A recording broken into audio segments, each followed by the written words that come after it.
En temps de paix, le soldat citoyen poursuit son instruction militaire dans sa propre localité, c'est-à-dire dans sa ville ou dans son village. Visitons, si vous voulez, un de ces centres, Saint-Georges, comté de Beauce.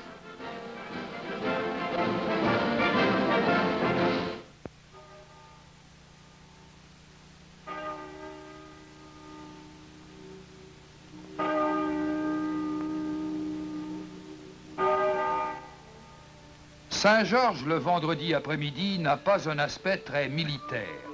C'est un centre agricole, population 8000 habitants, juste assez petit pour que tout le monde se connaisse. Et si la vie n'y est pas très mouvementée, elle n'est certainement pas ennuyante. Ici, on trouve le bonheur dans les choses bien simples, mais vraies. Le travail sur la terre, le mariage, les enfants, les amis.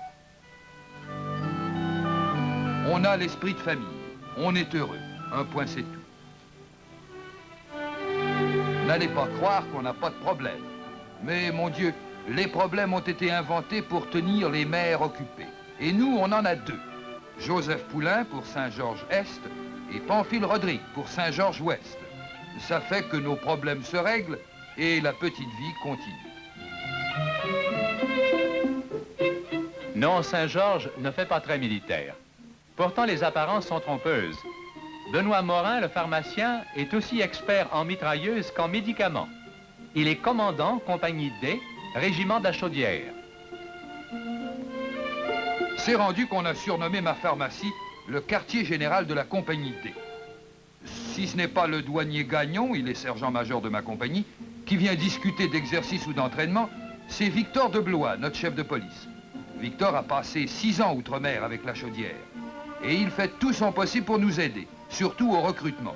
En plus d'être chef de police, Victor détient un emploi au bureau de poste. C'est là aussi que travaille René Gagnon, le frère du sergent-major.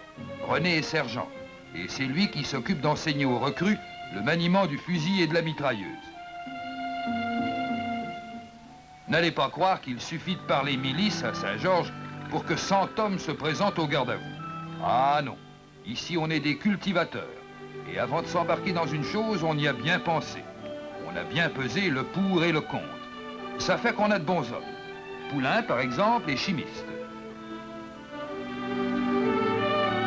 Roch Turcotte, lui, est électricien. À la milice, il est commis. Jules Veilleux est menuisier. Mais aussi, c'est un élève officier. Il espère obtenir son brevet d'officier cette année.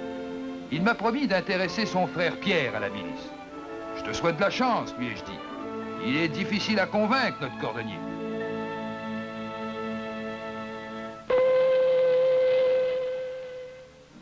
Vendredi soir, 7 h.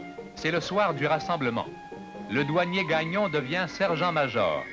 Le pharmacien se transforme en capitaine d'armée.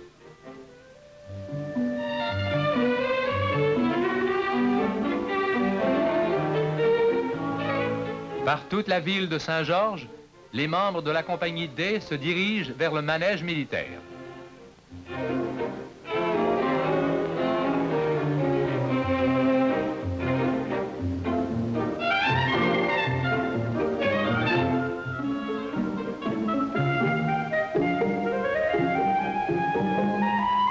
Pierre Veilleux n'est pas encore convaincu, même si sa petite amie semble l'être.